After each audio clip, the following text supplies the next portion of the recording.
Welcome to LifeWords Day by Day.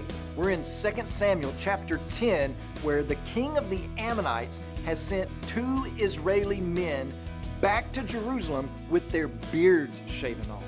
So how did King David respond after these men returned to him in this way? Well, this, no doubt, infuriated King David. It was a sign of mockery.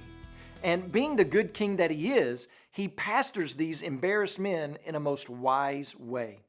He tends to them in a way that spares their shame and embarrassment. He doesn't let them come back to Jerusalem immediately, but rather he allows them to stay at Jericho until their beards can grow back and they can walk proudly through the streets again.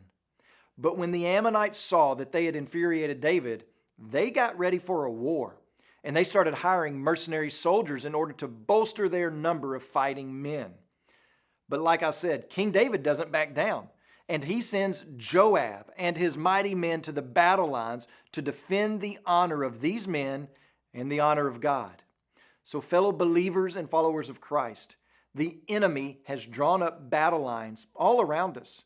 Therefore, we must fight. We must be resolved to this. Any man, any husband and wife team, any Christian who is not resolved to fight in this war, who has folded, who has sunk back, who has turned their eyes away from the battle, has not only put themselves in grave jeopardy, but also those around them, namely their families.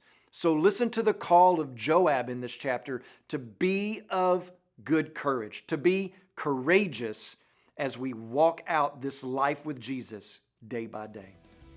As you pray today, please remember Rama Bakchung and his family, our national change makers in Myanmar. And also remember the Hindi LifeWord broadcast that's heard throughout Kenya.